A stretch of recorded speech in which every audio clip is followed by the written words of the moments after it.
Hola oyentes de Radio Sefarad, volvemos a esta sección sobre la historia llamada Las Edades del Totalitarismo con Ricardo López Gotig. ¿Qué tal, Ricardo?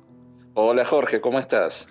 Muy bien, ya saben que en esta sección hemos hablado y seguimos hablando de cómo fue surgiendo durante el siglo, lo que en el siglo XX estalló como una conflagración generalizada de totalitarismos en distintos aspectos y geografías. La más llamativa justamente fue la de Alemania, la Alemania nazi.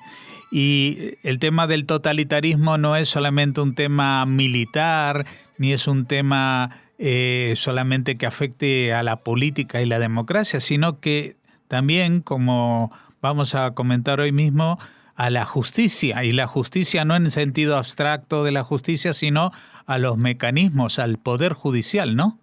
Así es, como vimos en capítulos anteriores de este ciclo, en la Alemania nazi e incluso antes ya se venía hablando de las teorías de la eugenesia, con lo cual vamos a ver que todo lo que era la legislación antisemita se basaba en un concepto biológico de quién era judío. Por lo tanto, no tenía nada que ver si las personas practicaban o no la religión, o si se habían convertido al cristianismo, o si eran agnósticos, ateos o lo que fuera, sino que esta concepción biológica abarcaba a todos aquellos que el nazismo consideraba judíos. Este va a ser uno de los ejes ideológicos básicos del nazismo. Vamos a ver que en realidad tiene dos ejes ideológicos fundamentales el nazismo. Uno era la idea de la pureza racial y por consiguiente una estricta política antisemita, y por el otro lado la idea del espacio vital, el Lebensraum, que vamos a ver que ambos iban de la mano. En este sentido, cuando el nazismo llega al poder en 1933 en Alemania, va a empezar la aplicación de una política antisemita que va a ir creciendo con los años y se va a ir definiendo cada vez más, porque además de la legislación, venía acompañado por un creciente apoyo de la población y por el otro lado una creciente propaganda desde los mecanismos estatales. La primera señal de esta política antisemita fue el famoso boicot económico del 1 de abril de 1933, en los cuales las fuerzas de la CCA, ayudados por la policía, hicieron este boicot a los comercios judíos, que en realidad tuvo muy malos resultados y una pésima propaganda a nivel internacional. Porque, por un lado, la gente no se adhirió masivamente a este boicot, y por el otro lado, en los medios de comunicación internacionales, esto fue muy mal visto. A su vez, el principal objetivo del gobierno nazi en ese momento, más que la política antisemita, era la estabilización económica. Entonces esto era bastante contraproducente para la recuperación económica de Alemania. El 10 de mayo de 1933 lo que se hace es la quema de libros. Este episodio bastante conocido y en el cual hay muchas fotografías mostrando cómo fue esto. Esto no nace desde el Estado, sino que básicamente comienza por la competencia entre dos agrupaciones estudiantiles que quisieron demostrar cuál era la más antisemita para ganarse la aprobación de las autoridades. Una era la Deutsche Studentenschaft y la otra la Nationalsozialistische Deutsche Studentenbund, que los dos empezaron a desvalijar librerías, bibliotecas, incluyendo las bibliotecas de las universidades. Hicieron fogatas en varias ciudades y pueblos, y mucha gente concurrió a ver cómo se hacían estas fogatas. Acá hubo una gran destrucción de la cultura judía, pero nuevamente esto era visto como un acto de barbarie a nivel internacional, con lo cual nuevamente la propaganda fue bastante negativa para Alemania. Pero sí hubo otro tipo de leyes que fueron mucho más sutiles en el desarrollo de la política antisemita, sobre todo al comienzo, que fue la llamada Ley para el Restablecimiento del Servicio Público Profesional. Por esta legislación quedaban excluidos los judíos de lo que era el Poder Judicial, digamos, la administración pública, y solamente a pedido del presidente Hindenburg fueron excluidos de la aplicación de esta norma aquellos que habían prestado servicios durante la Primera Guerra Mundial, sobre todo muchos que habían quedado lisiados. Entonces, justamente por intervención de Hindenburg, solo por 2 años quedaron excluidos aquellos que habían prestado servicio militar, pero el resto empezó a ser expulsado de la administración pública y del Poder Judicial. Esto se extendió también a las universidades. Muchos profesores quedaron sin cátedra. Fue una medida muy aceptada por gran parte de la comunidad científica, porque ¿qué ocurría? Muchas veces quien era profesor titular de una cátedra o el decano de una facultad, bueno, quedaba desplazado y en consecuencia muchos que estaban abajo ascendían socialmente en la carrera académica. Entonces había también una gran complicidad en la aplicación de este tipo de normas. Lo que vamos a ver es que esta primera etapa bastante desorganizada e inarticulada va a empezar a cobrar mucho más fuerza en 1935, ahí donde se establecen las famosas leyes de Nuremberg. Nuremberg era la sede anual del partido nazi y en ese contexto, el 15 de septiembre de 1935, el Reichstag aprueba 2 leyes. Una era la ley de ciudadanía del Reich y la otra la ley de protección de la sangre y el honor alemán. Ambas se aprueban el mismo día porque una se apoyaba en otra, y por esta ley se invalidaban los matrimonios mixtos, se prohibía en los hogares judíos la contratación de personal doméstico no judío, se prohibía a los judíos el uso de la bandera, por ejemplo, pero sí el uso de los colores judíos, es decir, el amarillo, ¿no? Y esto va acompañado, para que tomemos dimensión de la aceptación creciente en la población alemana que tenía este tipo de normas de discriminación, esto iba acompañado una serie de iniciativas que no venían desde el ámbito estatal. Todo lo que era exclusión cultural, social, deportiva, en forma bastante espontánea. Es decir, desde la colocación de letreros que decían no se admite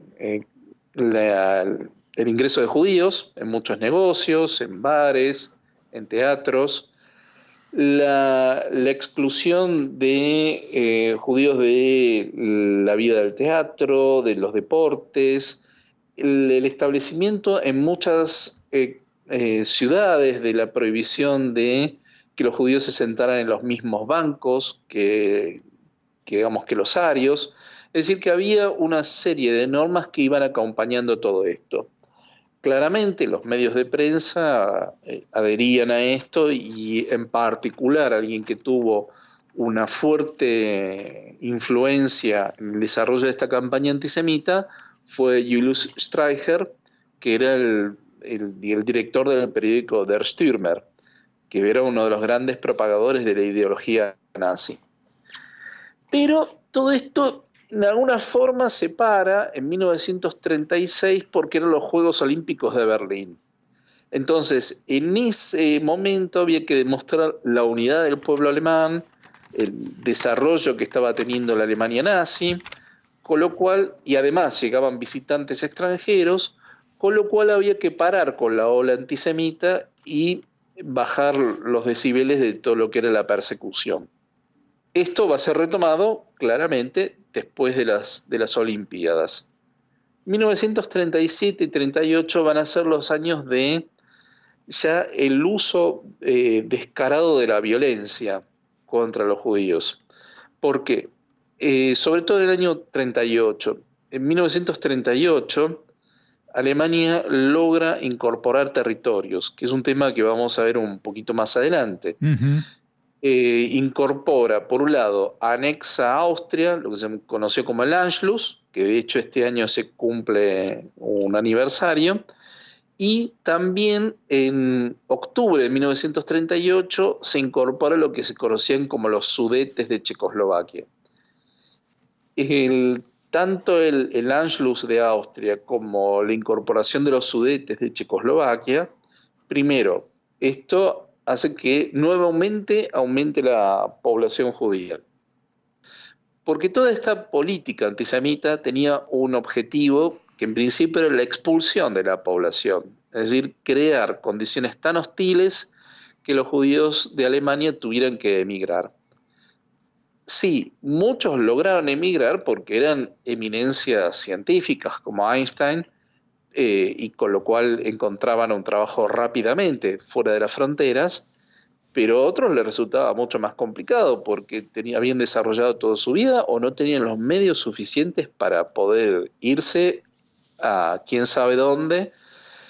Y a esto se agrega que en 1938 se da la conferencia de Viena en julio, en la que justamente los países democráticos tanto de Europa como del continente americano cierran sus fronteras a la posibilidad de inmigración judía. Entonces, por un lado, la Alemania, con la incorporación de Austria y los Sudetes checoslovacos, incorpora más población judía. Antes del Anschluss, la población judía en Alemania se había bajado de un 0,9 a un 0,7% del total de la población. Y con el Anschluss vuelve a tener el 0,9%. En realidad, si vemos desde el punto de vista numérico, era una cifra ínfima. Pero, es decir, para desarrollar toda una política contra una comunidad que era menos del 1%, realmente era, digamos, no tenía mucho sentido. Pero además, el hecho de que la conferencia de Viena mostrara que el mundo estaba cerrado, esto, lejos de suavizar la política del régimen, hizo que se intensificara y se radicalizara mucho más.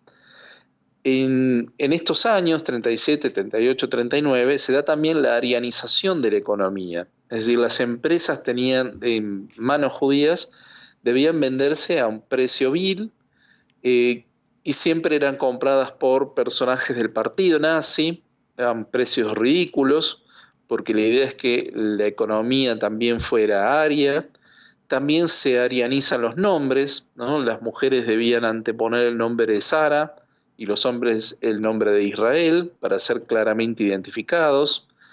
Y esto, como consecuencia, tiene la expulsión de Alemania de judíos polacos que estaban residiendo en Alemania, son enviados a la frontera. Polonia no los acepta, con lo cual ahí se forman unos campos de refugiados, gente que ya no tenían ni nacionalidad, es decir, no eran ni alemanes ni polacos. Y ahí es donde se da el asesinato del cónsul alemán en París, porque un hijo de asilados en esas condiciones mata al cónsul alemán en París, y ahí se desata lo que conocemos como la Noche de los Cristales entre el 9 y el 10 de noviembre. Esto ya directamente era un pogrom abierto en el cual participan, digamos, la CSA y la CSS, pero además con la completa complicidad de la policía. Hay pruebas de que Hitler había notificado que esa noche las fuerzas policiales no actuaran, es decir, con bastante anticipación. Con lo cual, si bien es el Estado en sí no es el que hace esto, está dando señales de toda su complicidad para un terrorismo de Estado, y en el cual hay una gran destrucción de templos y propiedades judías, sembrando el terror, y además la comunidad judía tuvo que hacerse cargo de todas las reparaciones. Con lo cual, no solo eran víctimas, sino también tenían que pagar por su condición de víctimas. Entonces, toda esta política antisemita en los primeros años, ¿no?, ya previos a la Segunda Guerra Mundial, tenían que ver con esta idea de expulsar a la población. Esto abre el interrogante si la idea del exterminio ya existía previamente a la guerra o es consecuencia de la guerra. Acá hay dos grandes teorías que ya veremos un poco más adelante, que era unos que sostienen que la idea del exterminio cobra fuerza durante la Segunda Guerra Mundial, y aquellos que sostienen, también con muchos argumentos y buenas pruebas, de que no, esto era previo. Lo que pasa es que en principio la idea era la expulsión masiva de la población. Uh-huh. Y en todo este proceso, el Poder Judicial alemán conservaba un aspecto como si fuera un Estado organizado y democrático, ¿no? Bueno, esto es curioso porque Hitler nunca derogó la República de Weimar, ni se preocupó en derogar la Constitución. Pero sí lo que se aplicó era lo que se llama el Führerprinzip, es decir, los jueces tenían que aplicar las leyes pensando qué haría el Führer en este caso, es decir, qué haría Hitler. Es decir, no había un apego a la Constitución y los principios fundamentales, sino básicamente qué haría Hitler en cada caso. Con lo cual, es muy interesante que no se desarma toda la arquitectura institucional de la República de Weimar, pero en la práctica ya lo habían demolido. Es decir, en el papel seguía existiendo, más allá de que Hitler tenía plenos poderes otorgados por el Reichstag en forma indefinida, y de hecho él asume la suma del poder, porque él era primer ministro y luego presidente cuando muere Hindenburg. Pero ni se molesta en esto. Y de hecho Hitler es una persona que no tiene ningún apego por las formas institucionales, ni siquiera por firmar las leyes. Él en gran medida legislaba verbalmente, no a través no se preocupaba por firmar decretos, ni iba a su oficina, ni nada. En esto hay una gran contraposición con Mussolini, que era un personaje muy pulcro en todo lo que era administrativo. En cambio Hitler no. Uh-huh. De ahí es que muchos negacionistas después digan, no, Hitler no sabía nada de esto, porque no dejó nada escrito. Ah, pero no dejó nada escrito de nada. Claro. No, él era una víctima, no sabía nada. Sí. Cuando, hay muchos testimonios de que él, cómo es que él daba órdenes en su casa cuando hacía sus reuniones informales, y él iba dando órdenes muy vagas, muy imprecisas, y que cada uno de sus personeros ejecutaba a su arbitrio. Uh-huh. Bueno, es una forma de gobernar que, si bien el nazismo fue derrotado, yo creo que esa forma de gobernar todavía da coletazos hoy en día en algunos países del mundo, que mantienen el aspecto democrático, pero que el jefe de gobierno pues no firma nada y da sugerencias a sus allegados para que actúen en la total ilegalidad. Bueno, ese es otro tema, pero que seguramente es una de las conclusiones a las que uno puede llegar cuando observa la evolución del totalitarismo a través de todas estas edades, como se llama la sección. Te agradecemos, Ricardo López Gottig, tus palabras, tus pensamientos y especialmente tus conocimientos para hacer más claro lo que pasó y cómo se llegó a lo que se llegó. Hasta la próxima. Muchas gracias, Jorge. Hasta la próxima.